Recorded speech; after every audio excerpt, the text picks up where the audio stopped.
पति की इस प्रकार से हत्या मैंने नहीं करी। ठीक है। फिर अच्छा, फिर पीएम में मतलब जो आया है नहीं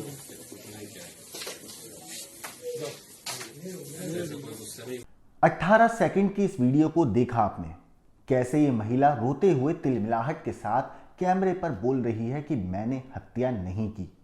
मगर आपको यहां बता दूं कि ये महिला झूठ बोल रही है। दरअसल गाजियाबाद के कविनगर पुलिस स्टेशन में एक केस आया था जहां पे पता चला था कि एक इंसान की संदिग्ध हालत में मौत हुई है। पुलिस ने जब मामले की तफ्तीश करी तो पता चला कि महेंद्र राणा नाम के उस आदमी को किसी और ने नहीं बल्कि खुद उसकी अपनी बीवी कविता नाम की महिला ने मारा है। और इस कविता ने अपने प्रेमी यानी कि विनय शर्मा नाम के एक शख्स की मदद ली अपने पति को मौत के घाट उतारने में। हुआ कुछ यूं कि गाजियाबाद के थाना कविनगर पुलिस ने ब्लाइंड मर्डर की गुत्थी को सुलझाते हुए अपनी पति की हत्या में शामिल पत्नी और उसके प्रेमी को गिरफ्तार कर लिया है। दरअसल दोनों के बीच में अवैध संबंध थे और इस अवैध संबंध में रुकावट के चलते अपने पति की हत्या करी है इस कविता ने। इस पूरे मामले पे पुलिस ने हत्या करने वाली पत्नी और उसके प्रेमी को गिरफ्तार कर लिया है। असल में हुआ कुछ यूं था कि 30 तारीख को पिछले महीने की यानी बुधवार के दिन कविनगर स्थित सर्वोदय अस्पताल में कविता अपने पति को लेकर पहुंचती है। वो डॉक्टरों को बोलती है कि उसके पति ने आत्महत्या कर ली है। डॉक्टर्स जो होते हैं वो सारे मेडिकल ट्रीटमेंट देने की कोशिश करते हैं, लेकिन बाद में डॉक्टर्स उस आदमी को मृत घोषित कर देते हैं। मतलब महेंद्र राणा को डॉक्टर्स बोलते हैं कि अब ये मर चुका है। जो कविता है वो उसी अस्पताल में नर्स का काम करती थी और जो विनय शर्मा है वो भी उसी अस्पताल में काम करता था। दोनों साथ में काम करते थे, दोनों के बीच में नज़दीकियां बढ़ी, दोस्ती बढ़ी और फिर उसके बाद ये दोस्ती बढ़ते बढ़ते नाजायज़ रिश्ते में तब्दील हो गई। हुआ कुछ यूं कि जो कविता है वो अस्पताल में नर्स का काम करती थी, तो वो उसी अस्पताल में अपने पति को लेके गई कि मैं बातचीत करके मामले को समझा लूँगी।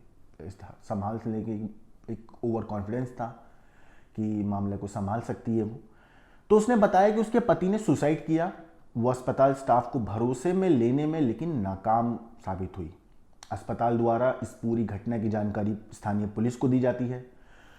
अस्पताल की तरफ से सूचना मिलने के बाद पुलिस फौरन मौका वारदात पे पहुंचती है, मतलब अस्पताल पहुंचती है और जो शव था महेंद्र राणा का उसे अपने कब्जे में लेके लाश का पोस्टमार्टम कराती है। अभी तक पुलिस को भी कंफर्म नहीं था कि हत्या है क्या है या नॉर्मल डेथ हुई है, बाकी उसने सुसाइड करी है। तो पुलिस को पास जब पोस्टमार्टम की रिपोर्ट आती है तो पुलिस को यकीन हो जाता है और डॉक्टर को जो शक था वो भी यकीन में बदल जाता है कि महेंद्र राणा की वाकई हत्या हुई है, क्योंकि पोस्टमार्टम रिपोर्ट में सामने आया कि हत्या की जो वजह है वो गला दबाना है। अब इसके बाद पुलिस अपनी पूछताछ आगे बढ़ाती है। पुलिस अपनी तफ्तीश में जुट जाती है और इस मामले को मर्डर एंगल से लेकर तफ्तीश करती है। दरअसल थाना कविनगर इलाके में रहने वाले महेश अपनी पत्नी कविता, माफ कीजिएगा महेंद्र अपनी पत्नी कविता और 2 बच्चों के साथ शास्त्री नगर इलाके में रहता था। जो मृतक है उसकी बीवी कविता का विनय नाम के एक शख्स के साथ नाजायज रिश्ता था और जिसकी भनक कहीं ना कहीं उसके पति को लग गई थी। तो आए दिन उन दोनों के बीच में लड़ाई झगड़े हुआ करते थे और कभी कभी जो मृतक था वो अपनी बीवी पे हाथ भी उठाया करता था, मार पिटाई भी करता था उसके साथ। रोज रोज की इस चीज से तंग आकर कविता ने प्लान बनाया क्यों ना मैं अपने पति को ही रास्ते से हटा दूं, और इसी वजह से उसने अपने पति को रास्ते से हटाने का प्लान बनाया और इस प्लान में उसका साथ दिया उसके आशिक विनय शर्मा ने। अब जब पोस्टमार्टम रिपोर्ट आई उसमें क्लियर था कि गला दबा के हत्या हुई है, तो पुलिस पूछताछ कर ही रही थी। इसी बीच पुलिस को पता चलता है कि कविता का एक शख्स है विनय शर्मा जो उसी अस्पताल में काम करता, उससे काफी नजदीकी रिश्ता है। पुलिस पूछताछ ही कर रही थी कि इसी बीच उसने पूछताछ के लिए कविता को भी बुलाया। अब कविता से जब बातचीत हुई, पहले तो कविता बात को टालमटोल करती रही, लेकिन जब पुलिस ने सख्ती से पूछताछ करी वो फिर भी नहीं टूटी। मगर इस कहानी में अलग मोड़ तब आया जब बच्चों से पुलिस ने पूछताछ करी, बच्चों से सवाल जवाब किए कि बेटा क्या हुआ था, क्या नहीं हुआ था।